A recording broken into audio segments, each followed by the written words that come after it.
दूसरे कारपोरेशन से होगा, कोई टी स्टेट से होगा, कोई टूरिज्म से होगा, और आप लोगों का इकट्ठा आना मुश्किल हो जाता है। अभी ये मामले में लोग इकट्ठा आ रहे हैं, जागरूक हो रहे हैं। तो अभी जो भी समस्या है उसके लिए अभी पॉलिटिकल दबाव हम तैयार करने में सक्षम हो रहे हैं। महाराष्ट्र के इलेक्शन में you will not believe, Maharashtra में 13 लाख लोग रिटायर्ड है एनएससी के, 13 लाख ईपीएस 95 के। 13 लाख लोगों का 5 का भी परिवार पकड़ो, क्योंकि दुख तो सबको है ना। ये तो 65 लाख वोट है और 1.5 करोड़ कर्मचारी महाराष्ट्र में अकेले अंशदान करने वाले हैं। उनमें से आप 10% पकड़ो जो इन्फ्लुएंस, क्योंकि जवानी में तो आदमी हवा को भी लाते मारते चलता है, तो 10% ही पकड़ो जो समझदार है, सुनेंगे, जो रिटायर होने के फेज में है। तो आपकी ताकत, आपके एनएसी की ताकत महाराष्ट्र में कम से कम 1.25 करोड़ वोट शिफ्ट करने की है। और जो सरकारें बनती है वो बनती है 1.5 करोड़ 1 करोड़ 40 लाख में। तो अभी ये ताकत हमने लगाई और हम सब लोग थे जब हमारी सेंट्रल वर्किंग कमेटी की मीटिंग हुई, उसमें तय हुआ कि अभी हम अपना काम एग्रेसिव तरीके से करेंगे। तो जंतर मंतर से हमने ये ऐलान किया कि जो हमारा काम करेगा वही देश में राज करेगा। हमारा काम करो, हम तुम्हारा काम करेंगे। बीजेपी को क्लियर मैसेज दिया हमने, आप हमारा काम करो, आपको चुन के लाने की जिम्मेदारी हम लेते हैं, और अगर हमारा काम नहीं किया तो आपको पैदल चलाने में भी हम ही लगाएंगे। ये उनको हमने बोल दिया है। हम कोई पॉलिटिकल पार्टी से एफिलिएटेड नहीं है, ना कोई ट्रेड यूनियन से एफिलिएटेड है। ये केवल सामाजिक कार्य के लिए है, और वो भी रिटायर्ड लोगों का ईपीएस 95 के पेंशनरों का पेंशन का मुद्दा हल करने के लिए हम काम कर रहे हैं।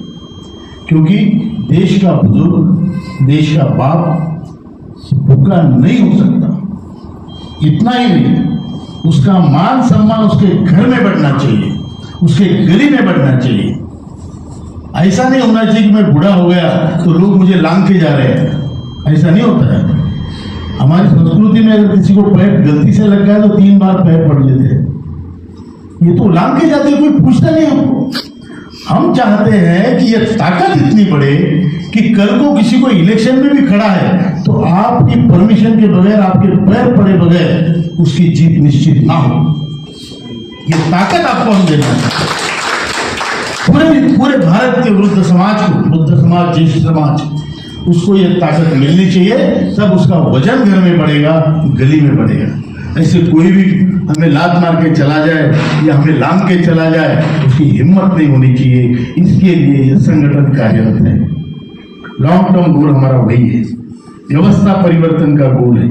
और अभी जो कर रहे हैं ये हमारी पहली समस्या है। और मैं आपको बता दूं, हमारे महासचिव जी को मैंने दिल्ली में इधर ना आने के लिए बोल के दिल्ली में भेजा है, और वो वहाँ पे कल परसों से विचार कर रहे हैं, नड्डा जी को मिलने का विचार कर रहे हैं। वो यही बताने गए हैं कि देखो भाई, अभी तुम्हारे पास टाइम है, अब कर सको तो करो, नहीं तो महाराष्ट्र भूल जाओ। स्पष्टतया कह रहे हैं।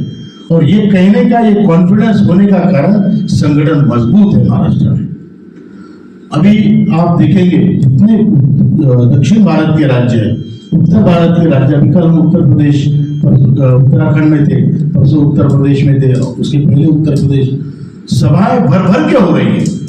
लोग इतने जागरूक हो गए हैं कि अभी सरकार को भी उसकी दखल लेनी पड़ेगी और हमारा काम करना पड़ेगा। ये बात हमें, अभी सीबीटी मेंबर है हमारे, मतलब ये काम को सराहते हैं सभी लोग, तो इसलिए बात भी करते हैं। उन्होंने बोला सरकार वार फुटिंग पे काम कर रही है। तो मैं आपको ये बताने भी आया हूं कि चिंता न करें, आपका काम जल्दी से जल्दी होगा। कितना होगा, कैसे होगा, इसके ऊपर डिपेंड है कि हमारा संगठन कितना बड़ा है। ये आपको बताना चाहता हूं। दूसरी बात मैं आपको हृदय से कहना चाहता हूं कि ये काम ऐसा है कि जो आप यहाँ पे आए आप इसलिए आए कि आपके पास कुछ पैसे थे, कुछ समय था, कुछ लगन थी, आप आ गए। ऐसे कई लोग हैं कि उनकी इच्छा होने के बावजूद भी वो नहीं आ सकते, घर से बाहर नहीं निकल सकते। आरोग्य नहीं है, पैसा नहीं, समय नहीं, या तबीयत खराब है, जो भी है, या तो फिर अहंकार है, जाना सबको मिलेगी तो मेरे को मिलेगी, ऐसे भी ऐसे ही ज्यादा।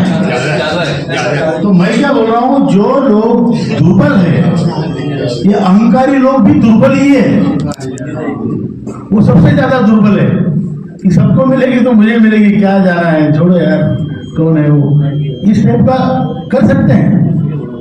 लेकिन आपको उनको भी